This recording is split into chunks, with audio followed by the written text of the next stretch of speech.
It was an ordinary evening when everything changed. I had just finished putting dinner on the table, looking forward to a quiet night at home with Lucas. But then the phone rang. I saw his name flash on the screen, but there was something odd about the way he answered. His tone was off, rushed, as though he was trying to hide something.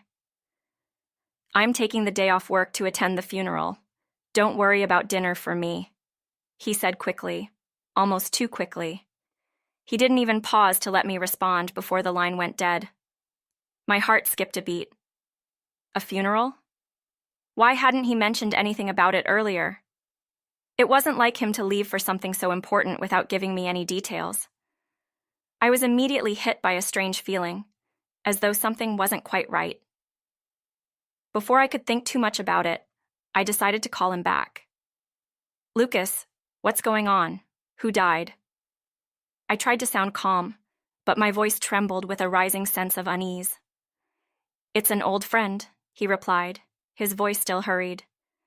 "Nothing for you to worry about, Eva." I pressed him, though. If this person was important enough for him to take the day off, I had a right to know who they were. "Whose funeral are you going to?" "Can you at least tell me that?" I asked, trying to sound casual, but I could hear the urgency in my own voice. Lucas hesitated for a moment before reluctantly giving me the name of the deceased. "It's Emma, my childhood friend." "Emma?" My heart froze. I had heard of her before. She was someone from Lucas's past, someone he had mentioned only a few times but never in detail. I didn't know much about their history, but I knew enough to understand that she had been an important part of his life. "Do you want me to go with you?" I asked, my voice small. He quickly declined. "No, it's just an old friend, Eva. You don't need to be there." I felt a pang of hurt. It wasn't like him to shut me out like this, especially when something like a funeral was involved. But he was insistent, and I didn't want to argue, so I reluctantly agreed to stay home.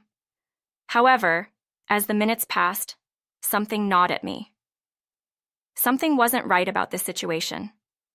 Why was he being so secretive? Why did he seem so distant all of a sudden?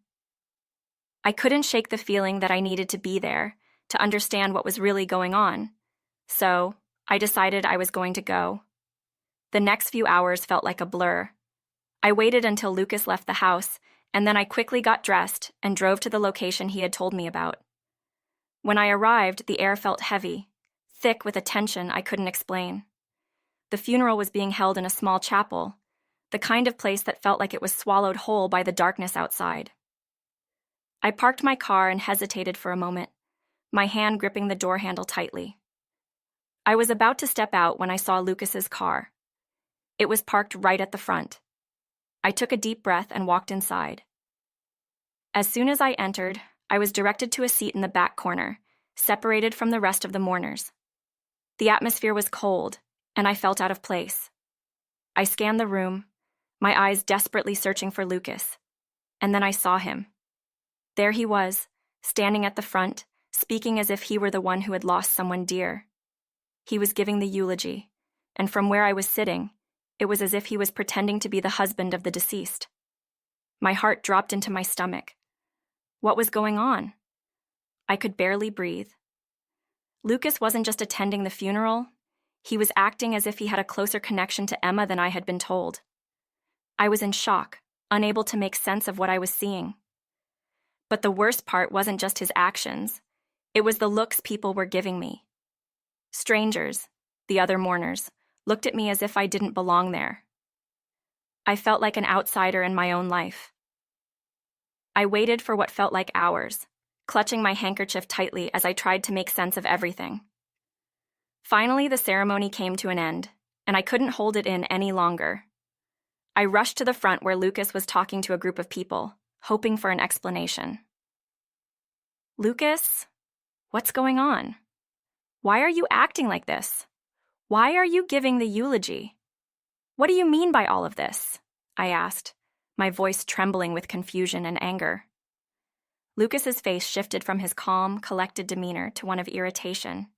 "That's why I told you not to come," he said coldly. "I didn't want to hurt you, Eva." "Hurt me? The words felt like a slap to my face. What are you talking about? I demanded. Why are you acting like the family representative? Why are you hiding things from me? But Lucas wasn't listening. He seemed to be avoiding me, trying to deflect my questions.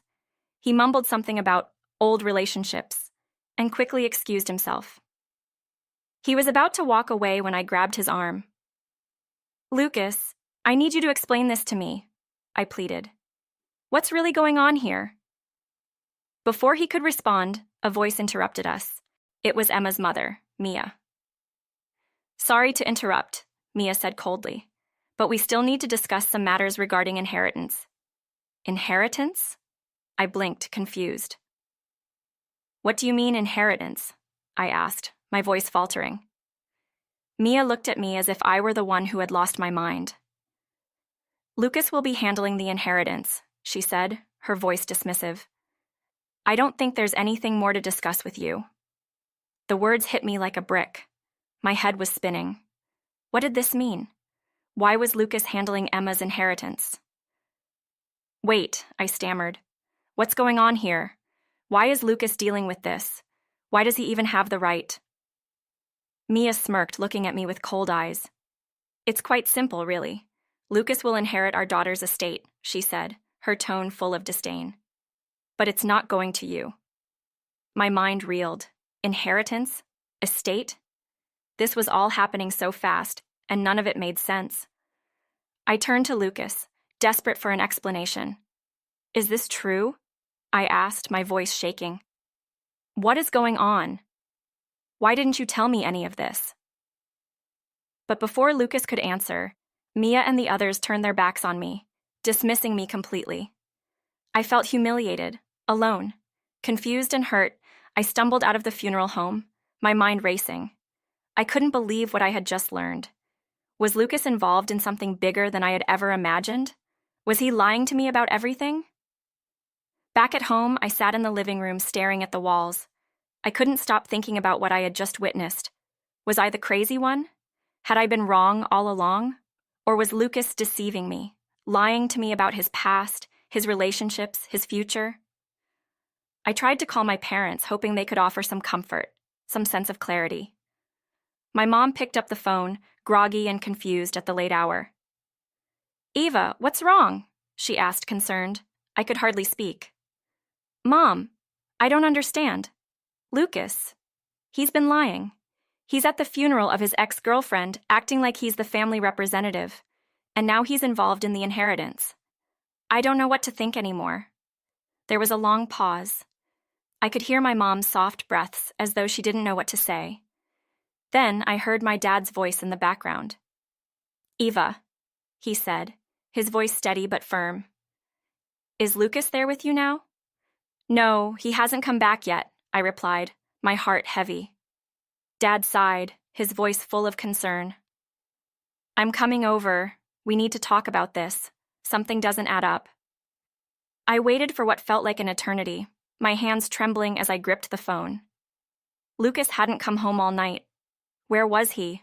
What was he doing? The next afternoon, Dad arrived at the house.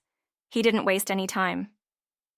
Ava, let's talk, he said, sitting down in the living room. I heard about the funeral. What's going on with Lucas?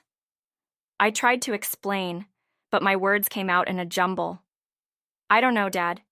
He was giving a eulogy, acting like he was married to Emma. I don't understand any of it. Dad listened carefully, his eyes narrowing. Did you know about Emma's death before today? He asked. No, I replied. He never mentioned it.